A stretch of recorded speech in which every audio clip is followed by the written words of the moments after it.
Alright, so today we're going to learn how to make an alpha for our ZBrush models for stone. So I've got this rock in my backyard, and I'm going to show you with the phone first because that's what most people would have access to. So I'm just going to go into my camera app, and one thing you want to do is turn your RAW on if you have it. So what we're going to do is take a bunch of pictures of this, and this will be something that we can get a height map from, and that height map will be a good alpha in ZBrush to go ahead and stamp on rocks and other surfaces if we find the right thing. Now I'm going to stick with my normal camera, which is usually I have the 3 cameras, of course, so it's the Pro Max, but this is 24 millimeters. It's pretty wide, and preferably you're in shade, which we are right now. But even if you're not, you could still get an alpha even if there's like cast shadows. You just won't get a good default diffuse texture for it. So I'm just going to go through here, and I'm going to take some pictures and just move the camera a little bit. Just keep taking shots. Just little movements. You got to get overlap so that you get multiple pictures of one area. I don't want to be in my macro mode. I just want like the regular default mode, and we don't need a ton for something like this. I'll show you later in the computer what we do with this, but maybe like 20 or 30 pictures or something like that. I'm getting an ant running on here. That'll be okay. It's no huge deal. So get a couple in the middle here, maybe 4 or 5. More than a couple. I'm gonna go back up top, get some over here. So basically, if we look at, if I have something that's like, if the rock's here at halfway, I want to make sure that maybe the next picture, the part that's at the bottom, is about halfway. So we always get overlap. Okay, so let me go back. I'll take a few more, and you could also back up a little bit and take a few from further away, which will help the photogrammetry software like just get a gauge of everything that was there. But for detail, for higher detail, you might want to get a little bit closer. And the cell phone's small sensor is perfect for that. Okay, so that should be enough.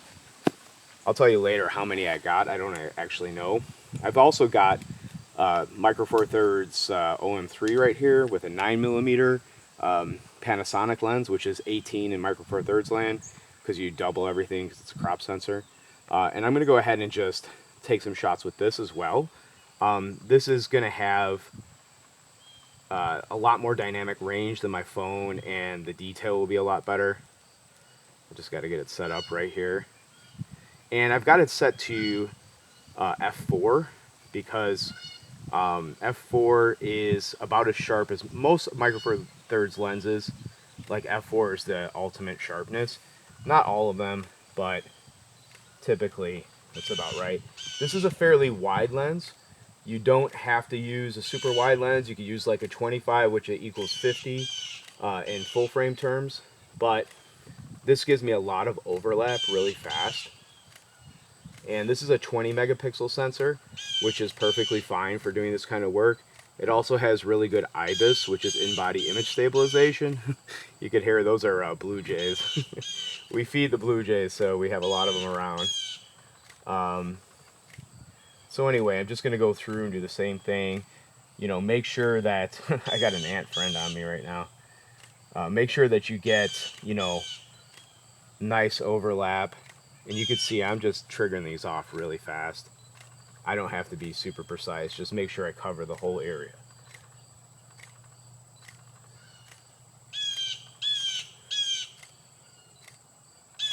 So just keep going. Blue jays are saying hi. They like peanuts, by the way. The blue jays love peanuts.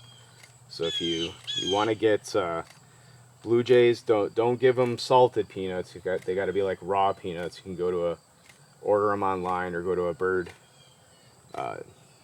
place like Wild Birds Unlimited or something like that.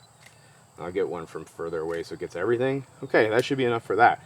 So now I've got some pictures. We'll go into the computer and I'll go ahead and process them really fast. And then what I'm going to do is put like a plane over it and then just bake out this texture to the plane.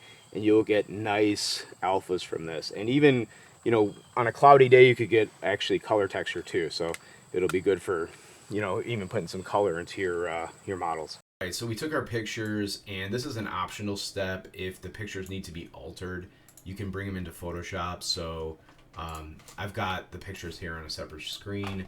I'll just pull them in here to Photoshop. They're DNGs. That's what the Adobe does the raw. I actually have my camera, or I should say my phone, hooked up to the computer, so I pull them right off of the phone. It's the fastest way to do it, so you don't have to send it through the cloud or anything. If we look at these, if you get close, they kind of look a little mushy. This is what you're going to get on the cell phone. They're like, from this distance, they look great.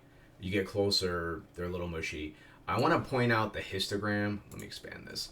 So the histogram's perfect. Like having a nice big peak right here, but nothing going too extreme on either end. That's perfect. So I actually don't want to touch these. I don't want to do, you know, you could add extra detail and stuff like that. But usually, if they come out good, just leave them alone, you know.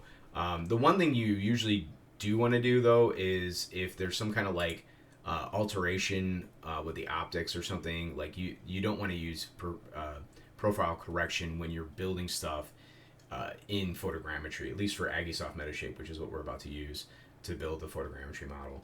So yeah, you don't want to use this profile on any kind of picture that you bring into Metashape. So just want to throw that out there. These are all DNGs.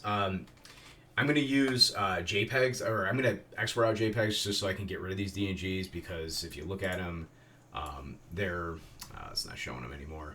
It's not going over there, but that's because I've got this thing. Here we go. Now it'll show. They're kind of big. They're like 40 megabytes. And honestly, I've built with DNGs and then built with JPEGs, and I can't tell the difference. So if you're trying to save space, you could just make these JPEGs. So just a word to the wise, but if you need like the highest quality fidelity, you can save these out as TIFFs or something like that, whatever you need, but they're going to be huge. So you just want to export, right? So we just hit Control A to select all of them since they're good and I'm not changing them. And I'm going to hit this little export button in the upper right corner. Make sure that you're set to JPEG when you go to export these, and then maximum. And actually I'm going to change this to 12 because it's set to 10. There we go. Save it to 12. So that'll be as good as they're going to get for JPEGs. And then obviously you got to pick your folder. So select the folder that you want. I already have the folder set up. So and then just hit save. And this is pretty fast. You know, this will actually buzz through these really, really fast. And then we'll be able to jump into Agisoft, which I'll just do now while we're sitting here. Okay, so here's my Agisoft. And then I'm going to go in and get all of my files. So this is really easy. Just like we dragged them into Camera Raw, we're just going to go ahead and hit Control A, and then you just drag them into this chunk, and now they'll load all up. And then I'm going to go to Workflow and Align Photos. Now, the faster your computer is, the more powerful it is, especially if you have a good graphics card, the faster these things will build. If you don't have a super fast computer, you could set this as like high or something like that. But what this actually does is the highest will take the full resolution of the image, whereas high will take like half the resolution of the image. So it'll use like basically a reduced size image. But since I have a fast computer, I have a RTX 4080, I have a 18-core i9 Extreme, and I have 128 gigs of RAM. I will use the highest, but if it's too slow for you, you can always just use it as at a lower setting. Although I wouldn't go too low because then it's not going to look that good. I'm calling this backyard rock because that rock is in my backyard. I'm going to save over this one, and it's just going to start processing now. You can see right here it says it's only going to take like 2 minutes to process the point cloud. It's only 57 photos, so it goes pretty fast. If you have a decent computer, it might take longer if your computer's slower. But we'll just wait till it finishes and then come back. Okay, so it only took a few minutes, and this is the results that I got from the iPhone. And you can see that, you know, there's a few straggling points out here. For this go around. I am not going to futz with much. I am just going to go ahead and build the mesh right away. I think it's going to be perfectly fine. So let's just get into that. So this step is really easy. Just build model. And again, this is, if you have it on ultra high and 0, it's going to be as high quality as it can make it. So 0 basically just says, you know, make it as high poly as your computer can handle. But you could probably do perfectly fine with just doing high and putting it like at its default of high and high. This will go a lot faster, but like I said, I've got a fast computer, so I just go ahead and set it to ultra high and 0. You just have to hit custom when you go to set it to put in the 0 there. And that's all we have to do, just hit OK. And this stage will probably take the longest out of anything we do as far as like building stuff in Agisoft. I mean, this is really the final stage. It's going to go ahead and make depth maps and a mesh all in one step. So just hit OK, and it'll come up and tell you how long it's going to take. So it comes up and lets you know that it's going to take a certain amount of time. This is not usually very accurate, so I wouldn't go ahead and just bank on whatever comes up in here. It changes constantly, so you can't really go on that. You get the feel after you've done builds for a while how long something's going to take. Usually with something with only 57 photos and they're not super high res, it probably will take maybe like 10 minutes on my computer, maybe less. But if you have a slower computer, it could take much longer than that, so your mileage may vary. But we'll go ahead and just wait and come back.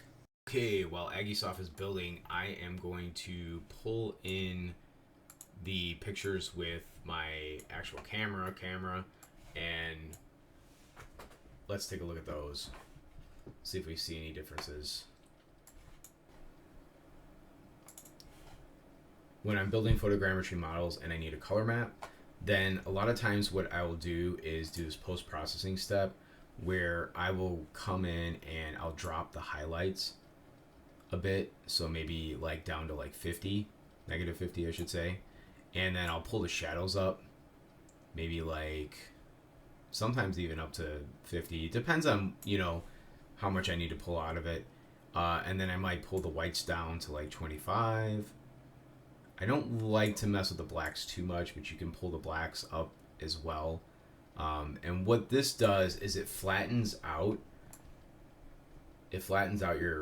your information so that you get a better diffuse model. You can see in the cracks here, like you have darkness.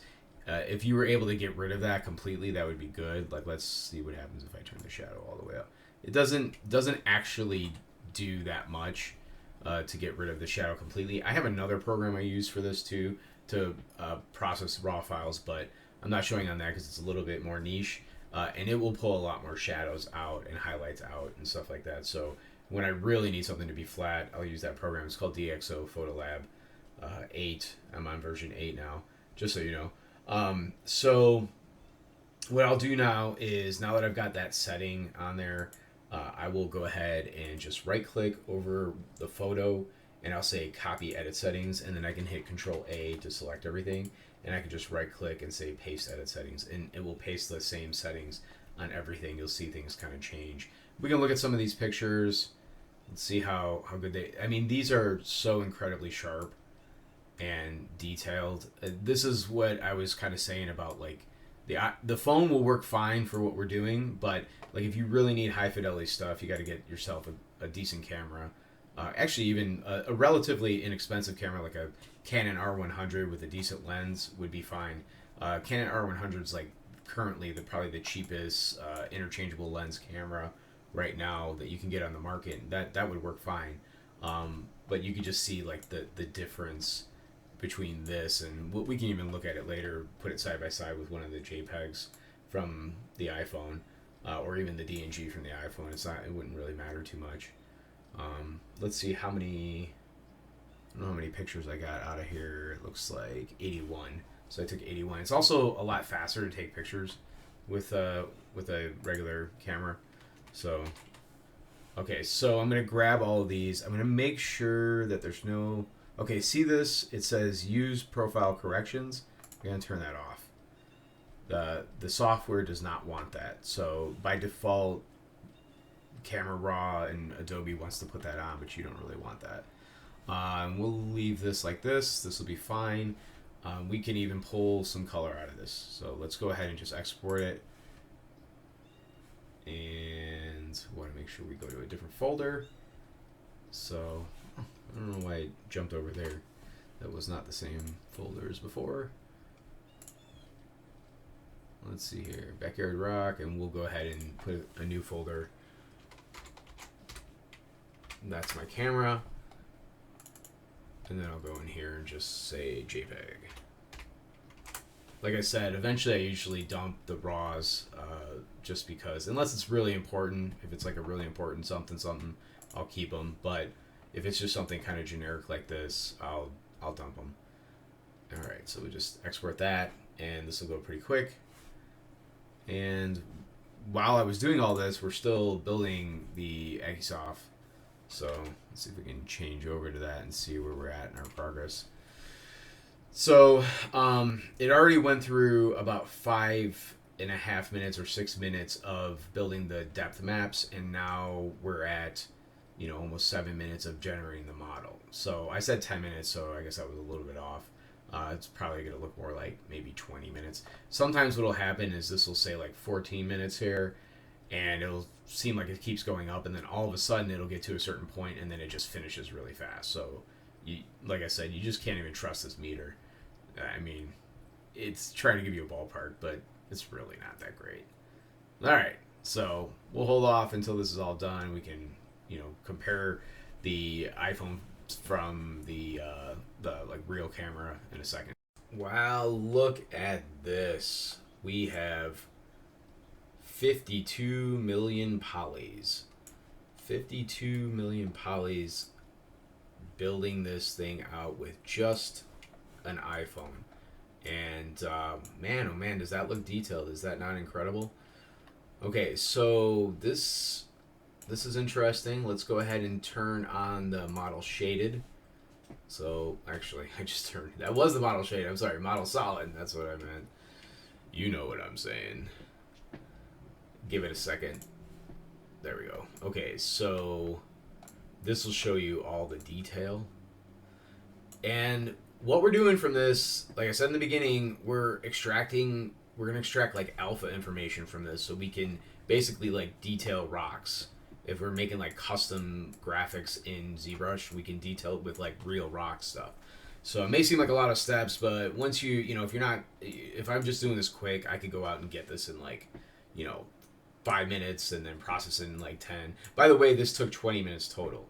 So 57 pictures on my computer at the highest setting took 20 minutes. If I did this at like just the high setting, it probably would have taken like 10 minutes, like half the time. So anyway, there's a couple steps I like to do here. One is I'm going to go into model. Oh, we're not doing that part yet. Hold on, I jumped the gun. We want to go to gradual selection under model. And we want to delete all this extraneous pieces.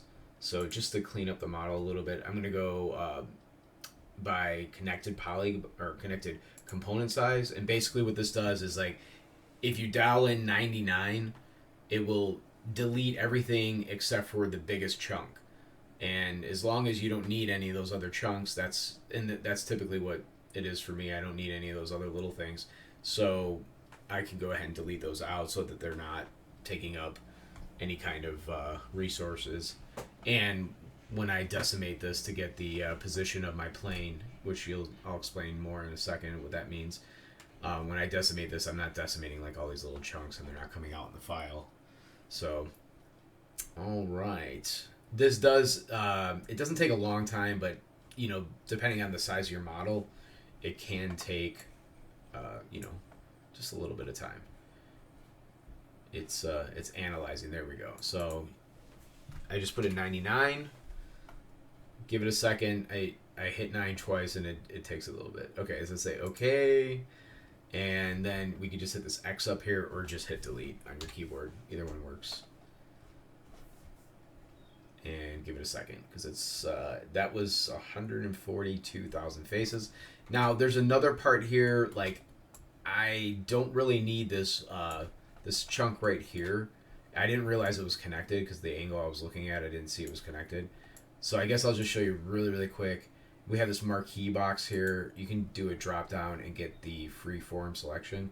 But the marquee box, let me just show you what that'll do is if I click on it, I can just select a section of this and I can go ahead and delete it. And there are times where this takes me a lot of steps, like if I'm doing a really nice model that I need a good reproduction of, then I'm gonna have to clean up some stuff.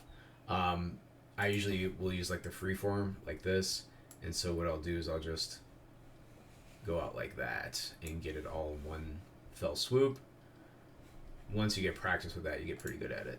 So right now that's over 1 million polys, just that little chunk right there. So, you know, this will make your files a little bit lighter, and I'm going to go ahead and save right now just so in case something happens. And these files are rather large.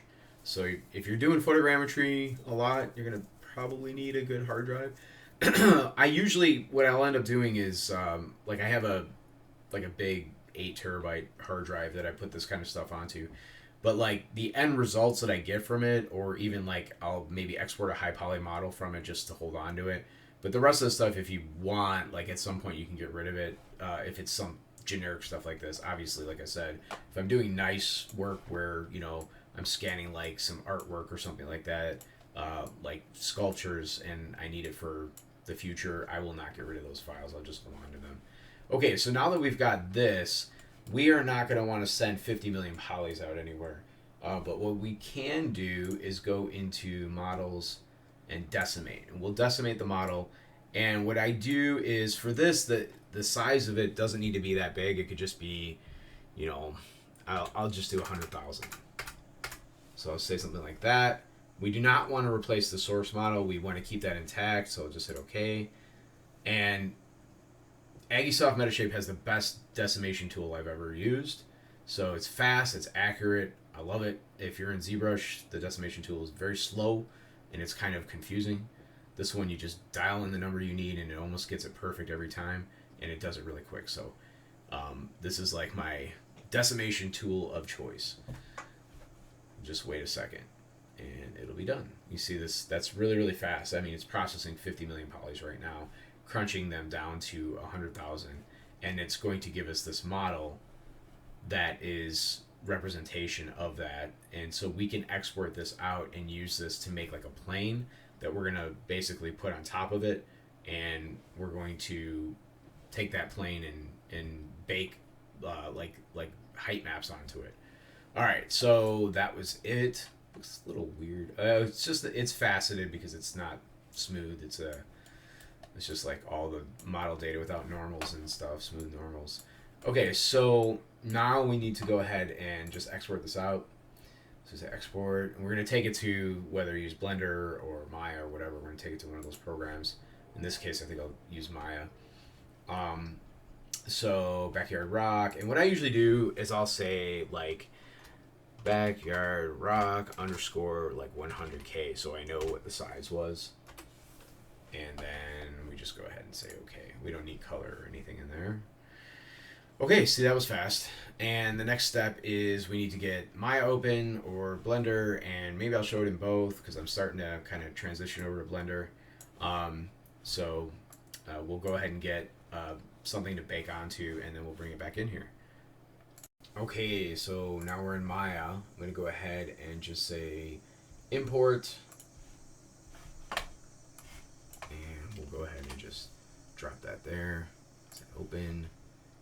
Here is the OBJ. Bring it in. Okay, that's our chunk. I'm going to get rid of the grid for now. We don't really need it. I really don't like looking at these when they're like so white. I don't know why they have to have them come in like that. So I always do this and take the ambient color all the way down. So now you can actually see stuff. I just can't see the details. Okay, there we go. That's better. So here's the idea. If I wanted to just take a plane and align it with this, I can take this right back into Agisoft and just bake right to that plane. As long as Agisoft can raycast out to the plane far enough, I would be good. What I usually do is, because I'm looking for detail and the elevation change in here can be quite great, is I will take a plane, just make a grid, and I will go ahead and sort of align it with this thing. So I just sort of do this by hand, by eye. I'll just kind of rotate it like that. I'll move it over here, like so. We need it. We want to get more than what we have there, so I'm going to kind of align it like that. And we already have UVs, so we shouldn't have to mess with the UVs too much.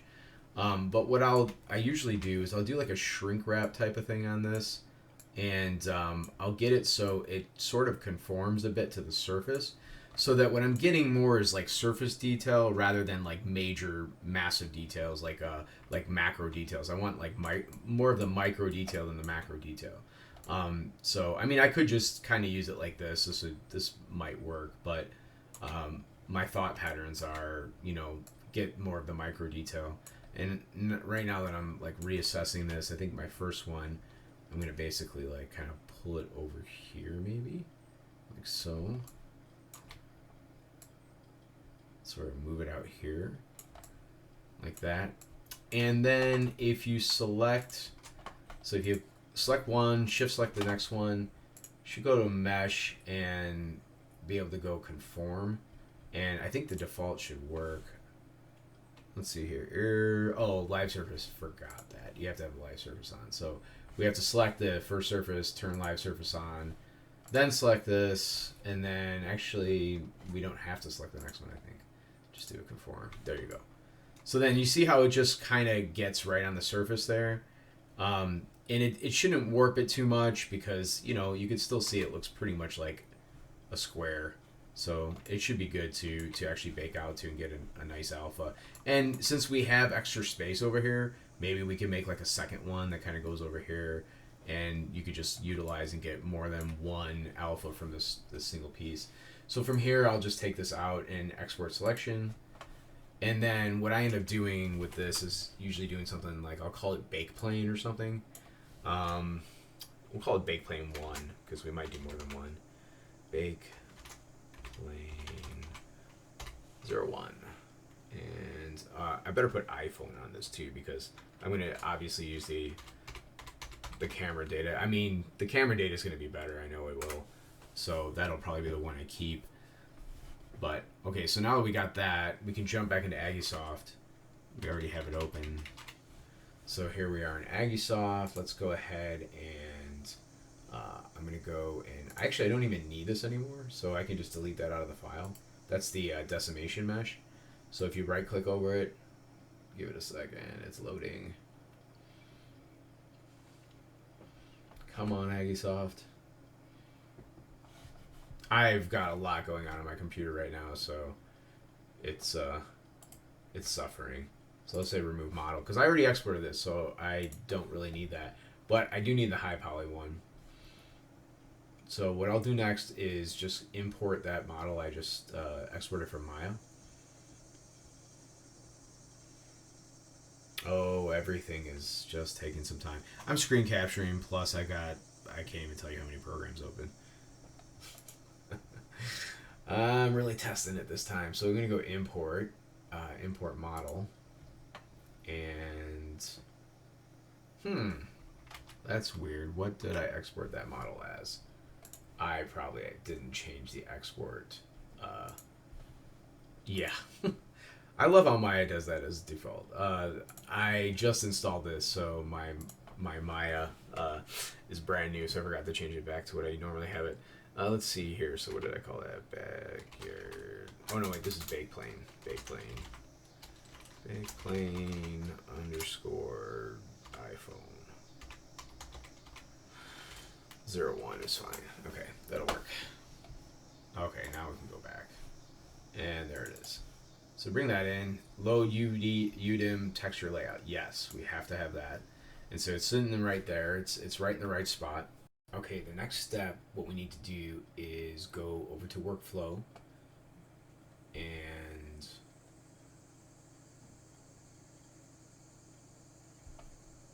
there we go. Go to build texture and we want a displacement map, so you can, that's the bottom right here. You could, you could get the color map from this too if you want. You could do that in a separate step.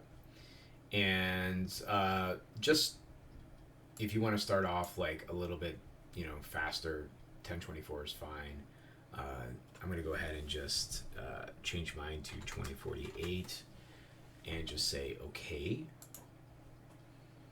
And then you're just going to wait, and this thing's going to bake out a displacement map, which we will export to Photoshop, because unfortunately it will be a 32-bit float, and my ZBrush will not take in a 32-bit float, so we have to change it to a 16-bit. Now here's the thing with displacement maps. You always want to have it at least 16-bit, so that's the minimum that you can have. You don't want to use 8-bit displacement maps. They will look funky. They won't work right. So we'll go into Photoshop, and I'll show you how you can tweak it. You can actually get more detail or less detail if you like, and it's really quite cool because you can take this one map and kind of make it into multiple maps based on how you change the 32-bit float settings to 16-bit. So we'll wait for this to bake, and then we'll go into that. Alright, so here's our results. If you can't see it, you have to make sure that the model textures is clicked on, not solid or wireframe. Displacement map is the only thing that we built, so that's the only one I can show at this moment. So I'm going to go like this and go export texture. Now here's the key. You can't export it as a JPEG. A JPEG is only 8-bit. We need to export it as a TIFF or an OpenEXR. We'll just do a TIFF. That's fine. I already have one here, so I'll save over it. I'm calling it BYR Display iPhone. Say okay, save, yes, replace it. These get to be awfully big. You don't need the alpha channel because it fills the whole thing. TIFFs are, especially when they're 32-bit, they're quite large. So let's go ahead and open this. We have to change this to 16-bit, like I mentioned before, because ZBrush will not take the 32-bit. It comes in looking like this. That's because it's in linear space, so it looks really, really dark. It's not in like the 2.2 gamma that we usually view things in. And what we want to do is we're going to go ahead and go to image mode, and if you look in mode, it's grayscale. Okay, that's what we want. And we want to change from 32-bit to 16-bit. So we just click on this, and it's going to look kind of funky at first. There's a whole bunch of hidden data in here that we can't see. So if I go ahead and pull the shadows up, it's actually not even still going to show us a bunch of that stuff. Let's pull the exposure up. It's still not showing us. Okay, here's the secret on what we need to do here. I'm going to cancel this. What we want to do first is come down into your layers and then go to the adjustment layers and put a levels on it. And then in the levels, you'll see that like all of our data says that it's over here. There's like this little peak. And yet we're spread all the way across here, and that's why we're getting this massive black area. What I'm going to do is I'm going to pull this so that we get the white right over where it ends right here. So it's going to spread the black to white between this peak here. So no longer are we going to get these empty areas. And then the other thing I'm going to do is I'm going to pull up the amount of black in here till I don't see barely any black anymore, like maybe a little pinpoint of it, but that's it. And so maybe like that. And then so now we can work with this. So when we change this into the 16-bit, we'll be able to see all the data that's in there. So I'm going to hit Control E, and that's going to take this levels and collapse it onto the background. So Control E, and it just collapses that. That is also in, I believe it's in layer,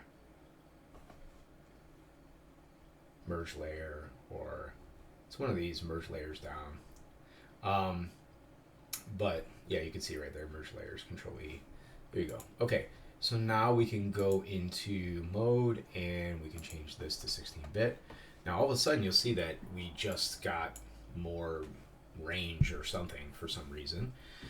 This is normal, this is what happens. But what's cool about this, at this point, So, you know, there's a certain amount of detail in here, but you can actually like, you can bump it up so it's like really detailed. So this is where I was mentioning earlier how you can sort of get like different levels of a map out of this. So you like don't have to just use one uh, pass at this. You could pass at this a few times to get like a really detailed one. We could play around with the shadows, and you know, obviously, I usually don't bring the shadows down. I might bring them up just a tiny bit, but don't. If you go up too high, they do this weird halo thing, so don't do that. But you can kind of bring these up a little bit, maybe. You can take the highlights if you want to like equalize it so that you're not getting too high at peaks. Like right here, this is flat. We don't want that, so I'm going to pull the highlights down a little bit. So now we're getting somewhere. Okay, so that's pretty good. You can play around with like the edge glow. This will give you basically like a little bit more macro shape, so it'll be larger shapes going through it. You can see like it kind of peaks out and then goes low and stuff like that. Or, you know, you could just leave it the way it was and it will be more flattened out. Again, there's a lot of like variations you can get here. So you could export, you could like open the original up and export like maybe 3 different variations, one with like high detail, one with like medium, and then maybe one that has like a really, you know, large kind of a macro gradient. So what's going to happen when you displace your rock is that you'll get these larger areas that depress and then these peaks. But if it's like smaller, it's going to be more of like surface detail. Like this would be more surface detail. So what I'm going to do is probably something like right in between the two. Strength will, you can see like it kind of just emboldens it. You can do smooth edges if you want. Yeah, that looks like it's giving more detail. You can see a lot more detail to it. I'm actually going to leave that off. I kind of don't want too much detail because I have a noise, surface noise in ZBrush I could play around with if I want more surface detail. But we can just leave it like this and say okay. And I'm going to point out a couple things though that I've noticed here. This is a little weird. I'm not sure what happened here, but maybe there was like a lack of data or there was like a little pit or something like that. If you see something strange like that, or something like, I think we might have gotten some grass here or something, I'm not sure what that is, you could go ahead and stamp that out if you wanted to. So we can come over to our stamp tool. It's kind of like cloning.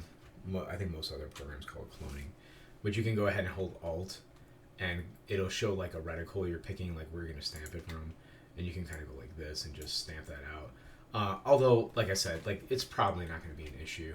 This one I might stamp this out. Like maybe come over here, hold Alt, come over here and left click, and then just kind of like blend that out so I don't get any weird artifacts. That just looked a little strange to me, like something shouldn't be there like that. But I can just leave it like that, and that should be okay.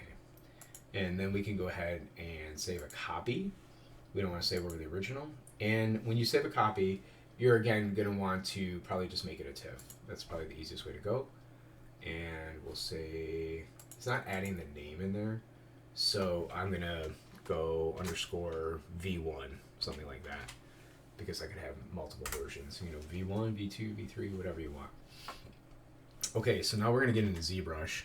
Okay, so I got a fresh ZBrush scene here, and one thing I've done is I doubled my document size because it comes in a little bit small, and now I'm going to go ahead and I'm just going to show an example with a tool inside of ZBrush that's already here. So I'm going to kind of lay out what I would do for maybe like a brick or a block or something like that.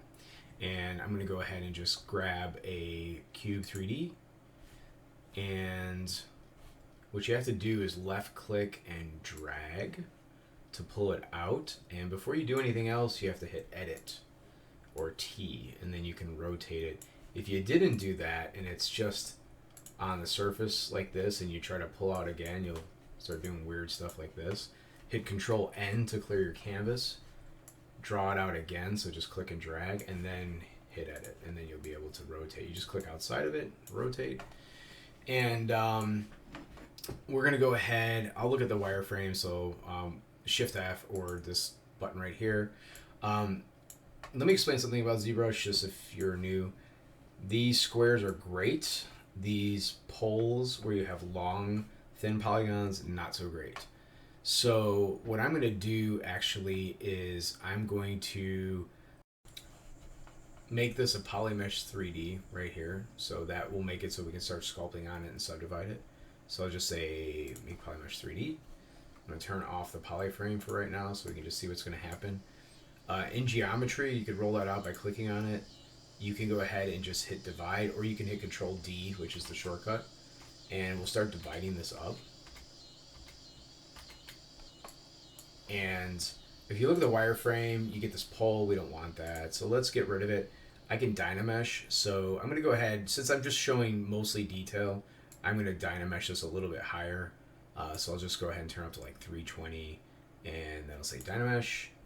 And okay, so it's telling me like that you have to freeze the subdivision levels. I'm gonna say no. That just means that you can't have subdivision levels like that. You have to basically, you basically have to either delete the subdivision levels. It can freeze it, but it's basically just it's remeshed this for us and gotten rid of those subdivision levels. So now we can actually start sculpting on this because it's an even mesh. It doesn't have like these long polygons in there.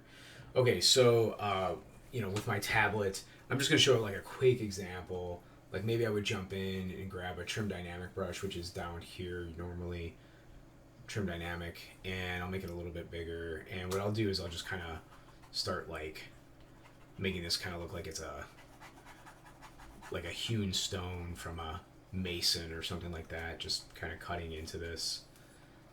And like I said, this is just a demo, so I'm not really gonna go and finish this whole thing. I can show you something in another tutorial, or maybe at the end of this, just like where I've done a whole tileable texture type of thing with stuff like this. Let's go ahead and just sculpt that back a little bit so our profile doesn't look too uniform. I want to make sure it looks a little bit organic, like it's been hand carved.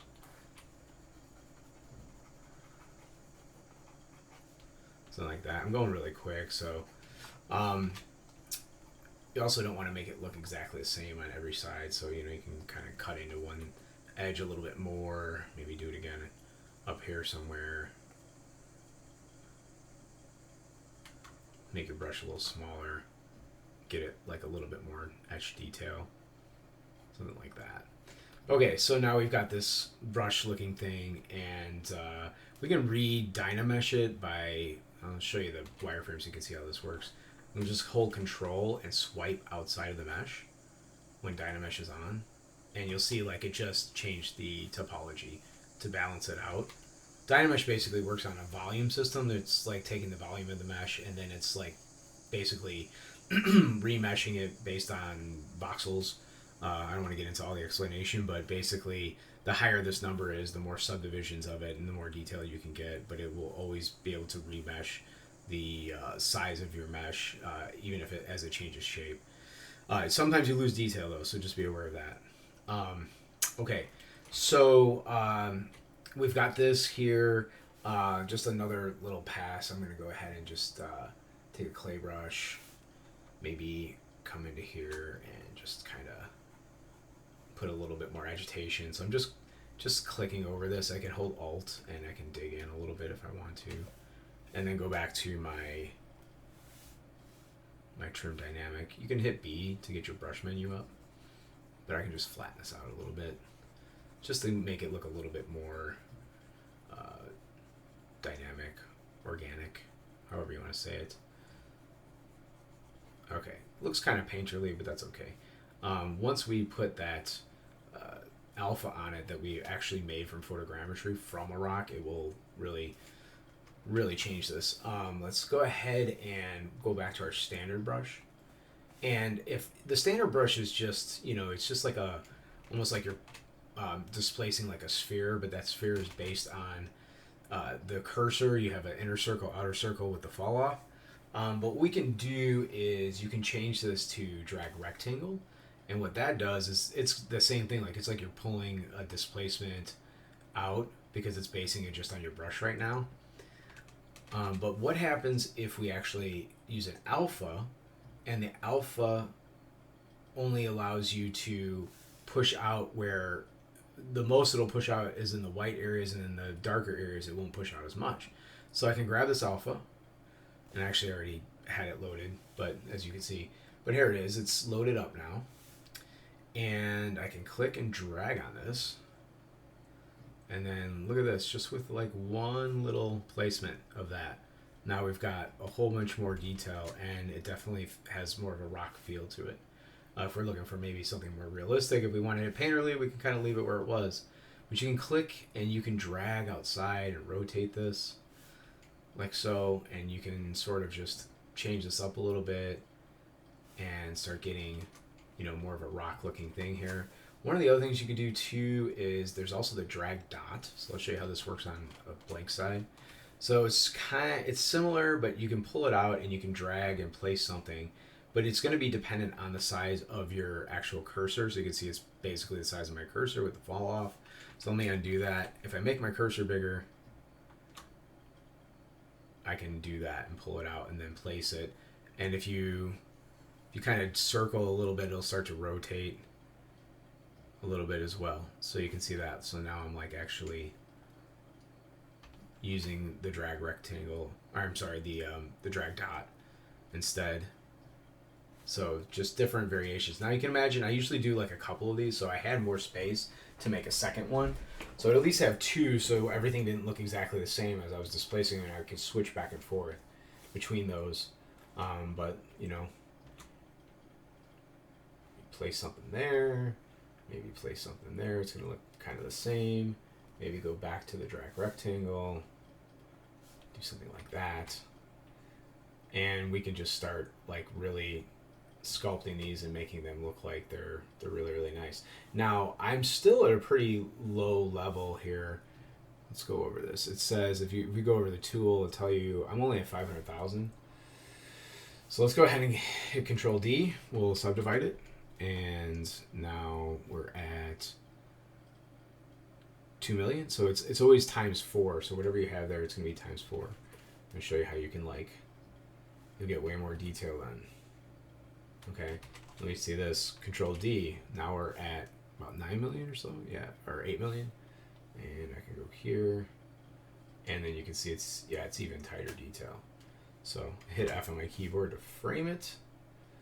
So you can still, you know, this got smoothed out a little bit because I subdivided. But then now I can come into here, maybe do more of a detailed pass and come out and like just kind of put like some detail over this.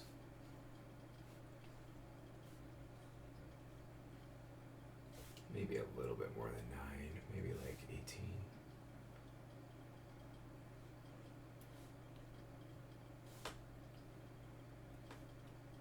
So you can drop more detail into these if you want.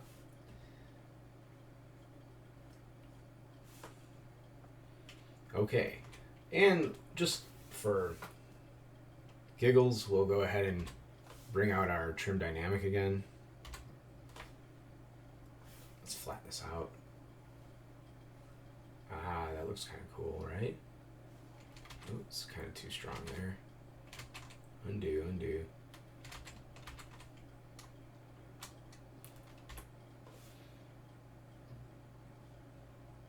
I think this, yeah, it just needs to be turned down a little bit. Okay. So now I've got like sort of like some detail area, and you know, so it looks like there's pop marks, like part of the rock is chipping, and then you got the rough areas, and then you could just go back to your standard brush, and you could just really put some low level detail. Maybe this is where then maybe about 10 on those now smoother areas, so they're not too smooth. You know, you don't want it like completely 100% smooth, but now you've got some potty areas that are, you know, they look a lot more rough, and then some other areas that are less rough. And that looks pretty cool. There's so many more other things that we can mess around with here, and ZBrush is great because it just has, it's like an infinite number of things you can do with it. But that's just one example of going from, you know, making your own source alpha all the way to making some kind of block in ZBrush. Alright, so it's comparison time. I did the build with the OM3 and the 9mm Leica. and I got about 10 million. Well, it's a little bit under 10 million more polys, but I already deleted everything out, so it was right around 10 million more polys. So that's the extra detail, and you could just tell like it looks a lot more kind of like it has more dynamic range. It looks a little bit more natural, so it looks better in that sense. And then let me jump into Photoshop. I actually got kind of more resolution with the phone because I was closer. The phone has more depth of field than a regular camera, so because of the sensor size is so much smaller, you actually get more depth of field. But that doesn't mean that it's the same fidelity. So if you kind of look at these, like if we compare something like, let's see here, let's pull out a brush, and if we look at like right here, that's this detail right there. And if I was to zoom in on these, and we're pixel peeping at this point, but we're only at 50% right now. Oops. Z, I hit Z on the keyboard. You can see that, that's at about 200%. And then if we go over and look at that, it's a little bit cleaner and just looks like a little bit, better rendering. This looks a little blotchy.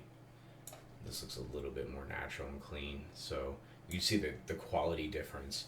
Okay, so then we can jump into Blender, and so I brought in an actual textured version of the rock just so it would inform me where to drop the plane that I wanted to drop. So let me show you what I was doing here. So here is the rock. So it's the same process as going into Maya, is that I'm just going to go into mesh, make a grid. It's going to make it down here. I'll go ahead and just rotate here, hold control, and you can turn this at 90 degrees, or it'll snap to increments basically. And then we can come out here, and I'm going to go ahead and I'll go in the orthographic view, so just hold Alt and snap while you're middle mouse dragging for your rotate. I'll hit S to scale. And so I'll just drag this out, maybe something like so. I already actually did one that's like in this main area, so I think what I'm going to do is make one that's like more top. So I'll make this a little bit smaller. And I'm going to go ahead and hit G to move. So go about maybe right here. R to rotate, maybe like rotate it like that. So I want to fit it into a nice area that I haven't really scanned yet or haven't projected to yet. G again, move it over. I'll go ahead and hit G from this viewpoint, and then we can just rotate this with the manipulator tool. Maybe move it down a little bit more like so. Alright, that looks pretty good. And now, let me just rotate this a little bit more. Just get it so it's kind of even here. It's probably pretty good like that. Let's see. We'll see how it turns out when we project onto this mesh.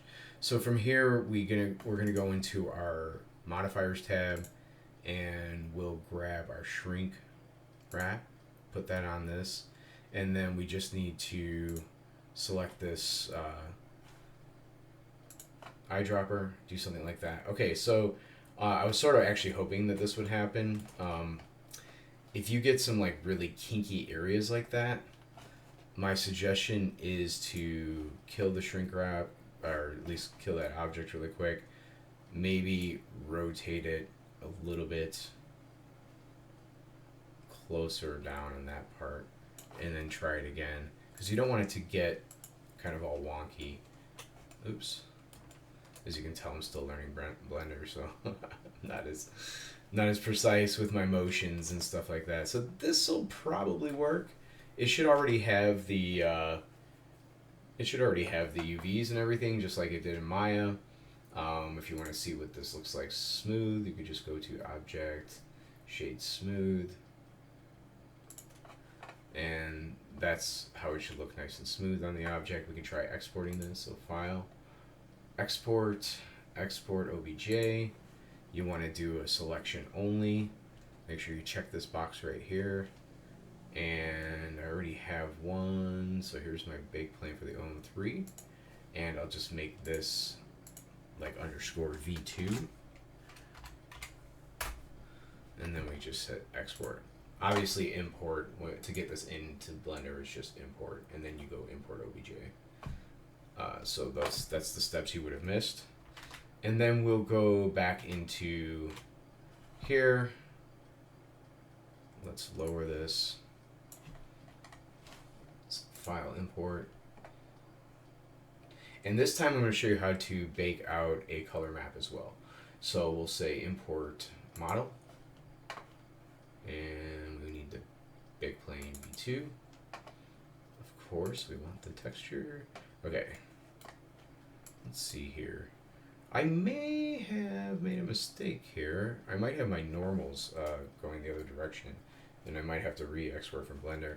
If you see that it looks dark like this, you gotta give it a second. I'm gonna jump back to Blender though really quick. Let's look at Blender and face orientation. Yes, so the face orientation shows that this thing is going the opposite direction, so we definitely want to fix that. So go to object, I believe it's object, and you can go to the normals, or again, like I said, I'm still learning Blender. I know that if you tab into this, go to face, where's it, mesh, normals, there we go, flip, there we go, that's what we want.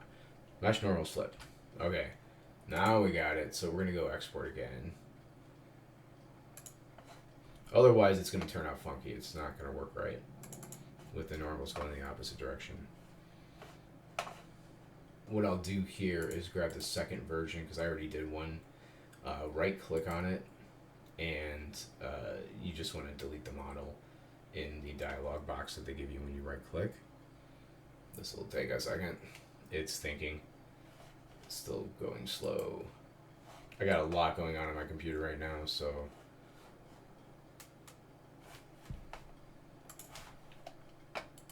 alright, so you just right click and then hit remove model. Yes, and we just want to re-import that.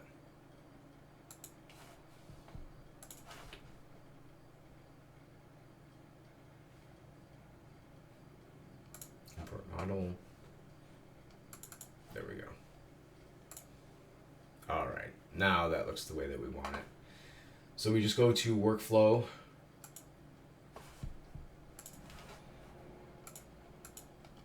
And then build texture.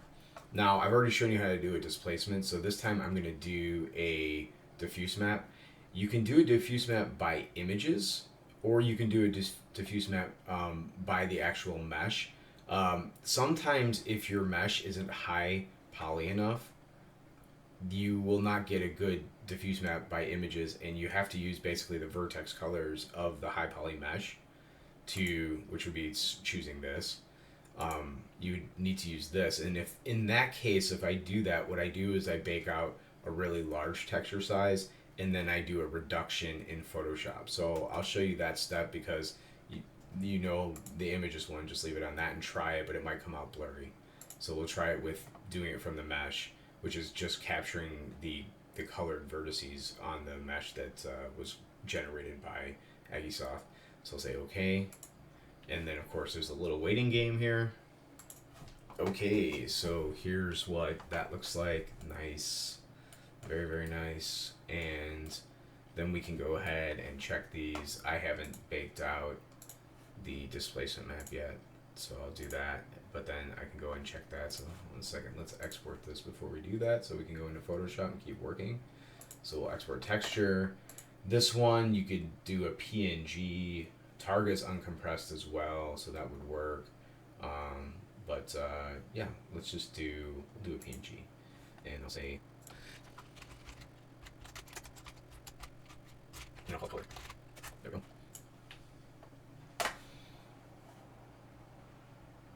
So hopefully this looks good. Okay, it took about 20 seconds. And you have to remember, it's a really, really large texture, so it's going to take a little bit longer to generate and export. And I won't need that large of a texture for this displacement map, so I'll just do a 2048, and that's all correct. Say okay, and now we can jump over to Photoshop. All right, so here we'll go ahead and open up that the texture that we were just looking at. So it should be in here, and here you go, V2. So we can go ahead and do a visual inspection of this. It's pretty good. So what I do though is I go ahead and change the size. I do a reduction and make it sharper in the reduction. So I'll say Control-Alt-I, which is the image size, and then just make this a 2048. So we keep it consistent, and then have it set to resample bicubic sharper. Hit OK, and it'll sharpen up a little bit. You know, we were sort of stretching it out, but now it should be pretty good fidelity at a 2048. We won't need more than that for, you know, using this as like a stamp kind of texture type of thing. So okay, so we've got that, and I can just hit Control S and save it, and I'll jump into ZBrush while my displacement map is still baking out. And then in ZBrush, you can see I already brought one in. This was for my other one, but you just go into the brush texture import, and I've got it right here. Say open, and then let's make sure I've got both of them in there. Yeah, that should be the one. The V2 one is,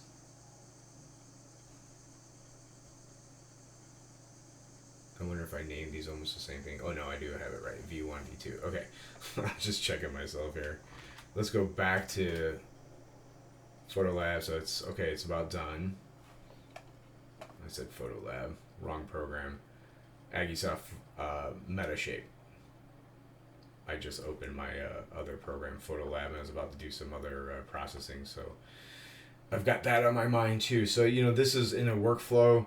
You're always trying to keep yourself moving. So as you get more experience, you want to try to keep yourself so like, oh, I'll do this process in the background, and I can work on this other thing while I'm doing that process. So trying to keep yourself working quick. You can look at the displacement map. There we go. That's what that looks like.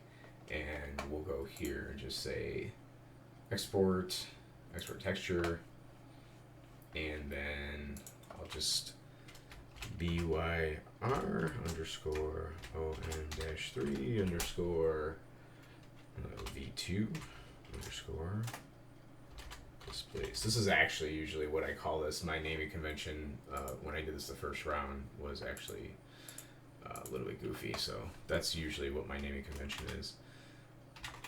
Alright, so now we open that up and we go through the same process that we did before. It would be this one. Open. Okay, like I said, this is, it may look super dark, but there's a ton of information because of the 32-bit float. You know, you can go ahead and look at this, and there should be a whole bunch of information in here. Or not. What's going on here? Did I say that as a PNG? I think I screwed that up. Export texture. What did I save it as? Did I do it as a TIFF? I didn't do it as a TIFF. Alright, let's get the name. I probably did it as a JPEG. See, okay, there's a good illustration of why you can't use JPEGs. Now you know. Okay, so let's try that again. You gotta understand, that's the difference between 8-bit and 16-bit. This is 8-bit will only give you that much information. And 16-bit, on the other hand, will give you a whole bunch more. So let's try that again. We'll put on the levels. There we go. I'm gonna get that there. Start pulling up the blacks. See, look at all that extra information. Would have never seen any of that. So I'm going to leave it about right there. Hit Control E to collapse it into that. Now I'll change the image mode to 16-bit for ZBrush. And then we can play around with this. So You want it more detailed, less detailed, a little bit more flat, a little bit more bumpy. You can go ahead and just bump the details up a little bit if you want. You can play around and do this to your heart's delight. Lift the shadows. I do always like to make sure that I'm not getting highlight and shadows that are way too much. So like something like this. This looks kind of a little bit more flat, so I think that might be good to have one that's not as hardcore. Although this is a pretty good little cut right there, so that's gonna definitely make some major deformation in my models. So you're gonna go ahead and just save as copy, and let's see here. I'm gonna put alpha at the end. So we'll do it like that. If you want it to be higher fidelity, you could say no compression. So my other one, I say with compression, it'll make it a little bit smaller. And we'll go back to ZBrush. I'll show you a couple more tricks that I didn't show the first time. So let's first get that alpha in, import. And there we go. Okay, and then let's just do some trim dynamic. And I gotta grab my tablet, which I threw off to the side, so I've got it now. And we'll just hold spacebar, and we can change the size of our model, and we'll just work on the other side here. So we don't have to go through any of those other steps anymore. Couple more tricks that we can do.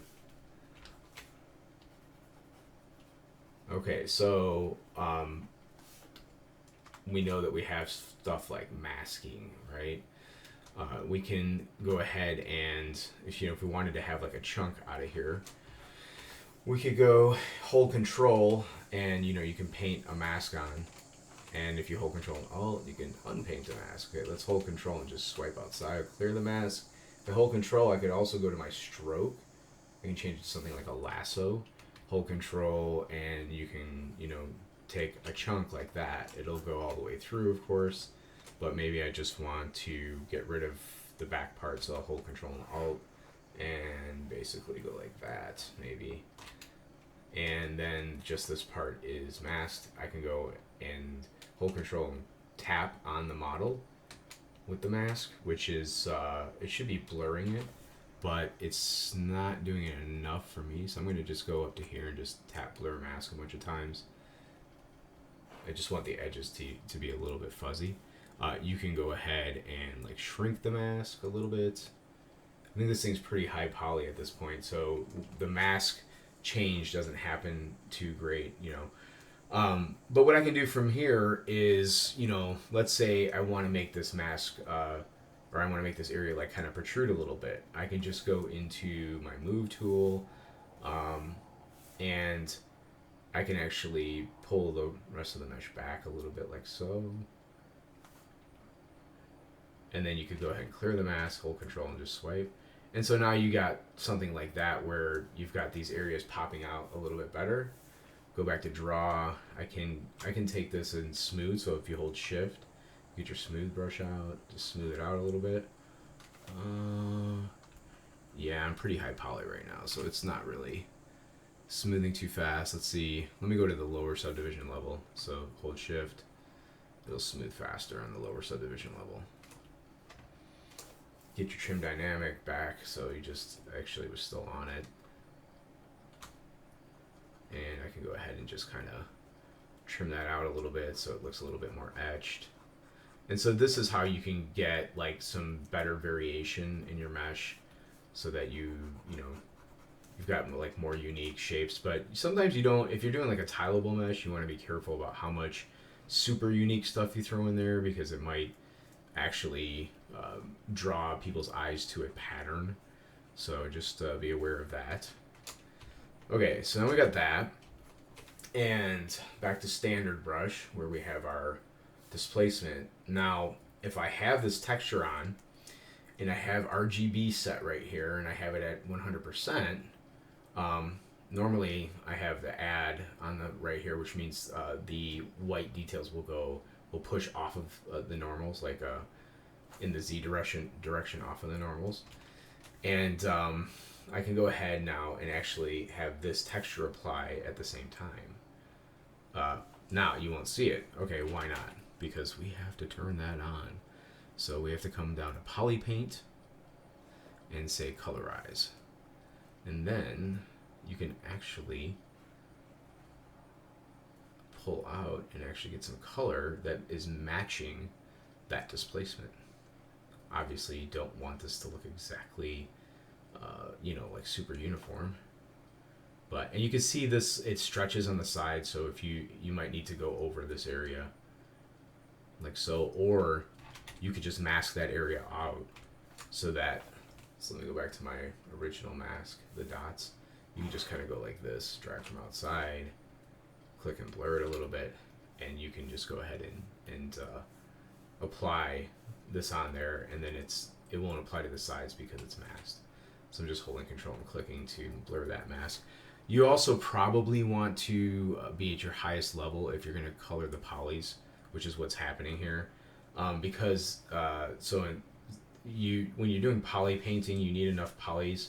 This is not actually applying texture, so let me explain that. It's actually painting the vertices the same way I got the texture for this from Agisoft Metashape. I took it from the vertex paint. This is actually painting the vertices. So I'm going to go ahead and let's back up a little bit here before I started painting that. So we'll stop right there. Now I'll go ahead and raise my subdivision level. So now when I paint, oops, I still have to hit colorize it. I guess it undoes your step of hitting colorize. That's in the history steps. So now when we do that, you can say we can get a pretty nice texture thing going on there. And like I said, if you want to mask that off, you can. The other thing you can do is you also can invert. So if you hit subtract right here, you can go in with the detail instead of out. So that's actually going in now instead of out. So that's a way to kind of get, more in, like, just another different deformation. I mean, it's a similar pattern, but it's going in instead of out. So now we're going in, and then we can go add and go out. And you could also do this by holding Alt. So we're at add right now, and if I drag, we're adding, and then if I subtract, we're going in by holding Alt. So you just hold Alt, and then it changes it. It's not showing it up here that it's changing it, but it is going in at this point. And we can go back out. But that's a way you can paint and deform with the, these match. So these are going to be like the same pattern. So you can paint and deform all at the same time.